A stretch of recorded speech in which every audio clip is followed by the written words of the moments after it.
We are back with some more Texans legacy franchise, and we are in the bye week here, week 13. Very, very, very late bye week. Coming off of a big win. Obviously, it was a little bit awkward the way we won it because it ended up just being a sim, and then we had to replay with the last first quarter there. But a dub is a dub. We're going to go over the stats for that game. We ended up winning in the sim 38-21. Take a look at how we did. Emmett had 330 yards, had 2 touchdowns, only sacked once, no picks, things you love to see. Dameon Pierce looked great, 15 for 68, scored twice. Aaron Jones was 10 for 51. Chris Godwin looks like he did pretty good, 4 for 93 and 2. Julian Tatum, 7 for 67. Quentin, 5 for 61. Aaron, 5 for 36. A big catch for Mechie. Dang, he was spreading the ball around. Dameon Pierce caught some, Rutledge caught some, and Jalen Hyatt. Dude, he was really sharing the rock there. Defensively, how'd we do? We got 1.5 sacks for Tyree and a half for Logan. Tackles for loss, George had 3 and Nick had 2. No picks. Did we get any fumbles? Forced fumbles, and no. Did we make our kicks at least? Missed 1 extra point. It happens. And 2 punts. So that was that, 38-21 on the sim stats there. Obviously, you guys saw how it played out, but on the sims, that's how it did. In these bye week videos, like I always do, I just try to wrap it up quick for you guys, just get in and out as quick as possible. So we'll start off with this. This is just a thing from last week's game. Turnovers were a hot topic. I think we completed the goal, right? Yeah, 1K XP for all the players. That is what you like to see. We got to discuss the plan for the bye week here. I usually always do the team bonding retreat just to get the morale up. So we'll stick with it, I guess. That's what we do. Get the morale, get everyone happy. The awareness next game. It is what it is. It is what it is. The division, we're sitting at 9-3, Jags 7-4, Colts 5-7, Titans 4-7. So with a couple more wins, we could lock up the division. This is how the playoff picture is currently looking.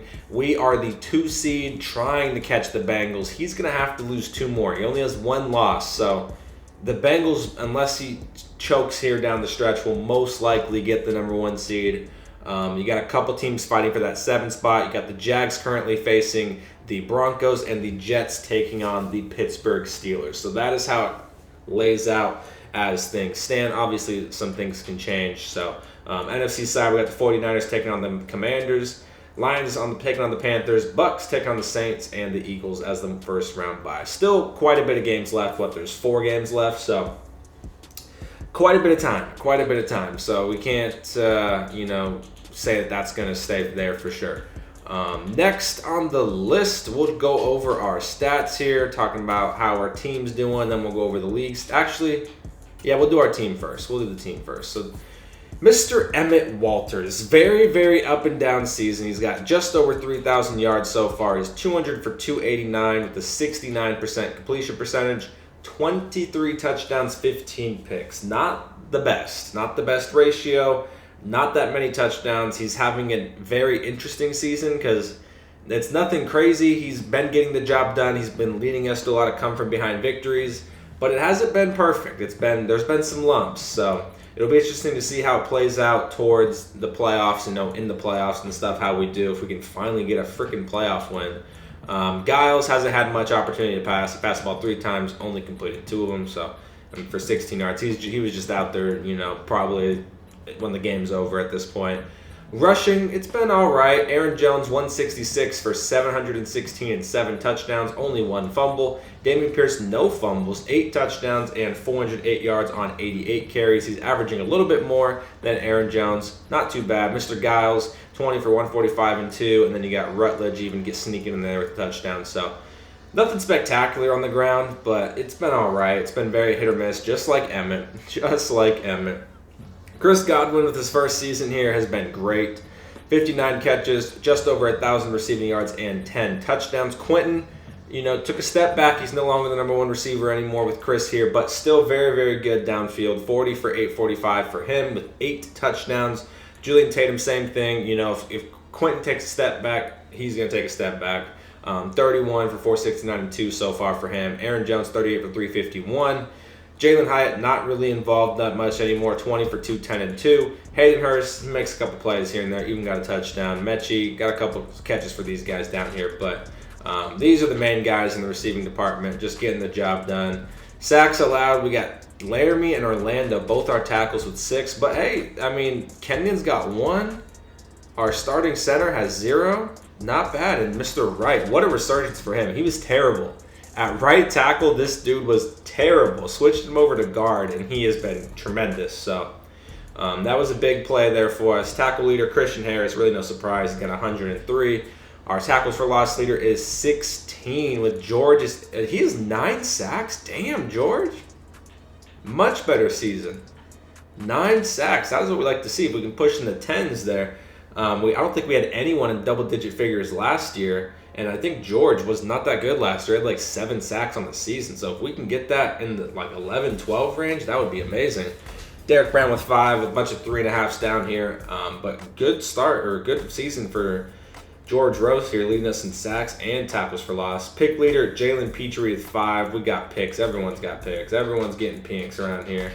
Forced fumbles, Derek Stingley with 2. Really, I would have thought it'd been someone else, but I guess it's him. We did block 1 kick. You love to see that. I don't think we got a safety. We did get a safety. Okay, I don't remember that, but we got a safety. 3 defensive touchdowns, 2 for Christian, 1 for Nick. Not too shabby there. Kicking-wise, missed 2 extra points and 1 field goal. Not bad for Zane. Missed 3 on the year so far. Special teams, we've been not good. Rutledge had a 37-yarder, which is solid. Tremont's at a 28-yarder, which is really not that good. Punts, Jerron's been okay. I mean, he got 21-yarder. He averages 8, so that's not bad. But no really big special teams plays, which is just a little unfortunate.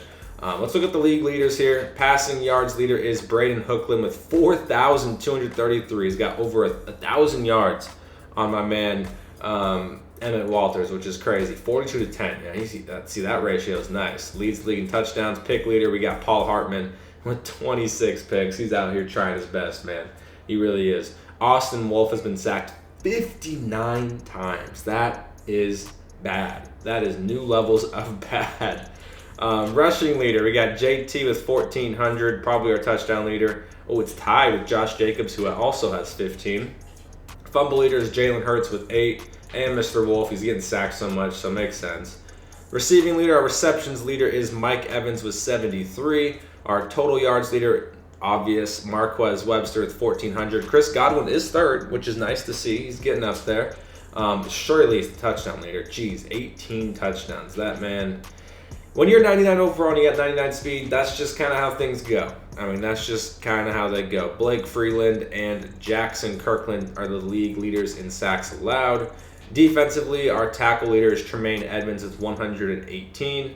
Our tackle for loss leader is Nick Bosa with 25 tackles for loss. Our sack leader is Myles Garrett by a mile. Holy moly, everyone's just above, around here, and then you got 23. This guy is getting like 2 sacks a game. Damn near, dude. That is ridiculous. Adrian Amos, pick leader with 9. 23 sacks. Could you imagine that? That's like when I had Max Crosby last Madden. Max Crosby was on fire for me. Forced fumble leader, Myles Garrett, Brian Young, and Montez Sweat. All got 3. And a lot of defensive touchdowns. I shouldn't even have looked at that. We got a bunch of block kicks. Yep, not too shabby. Kicks, nice to see. Not bad, Mr. Will. I want to see if anyone's got some kick returns. Holy moly, we got a lot. 3 for Mr. Frazier. There's a lot of kick returns. Any punt returns? 3. Wow. Dwayne McBride, Will Starling, and... Oh, yeah, that was against me. This one was against me. I remember that. That one sucked. That one pissed me off. That was the game we lost to the Jags. I remember that one. I'll breeze through just the leaders for this so far. These can all change, obviously. But so far, MVP, Braden Hooklin. Coach of the year is Mr. Kurt. AFC side, Offensive Player of the Year, Marquez Webster. Defensive Player of the Year, Myles Garrett.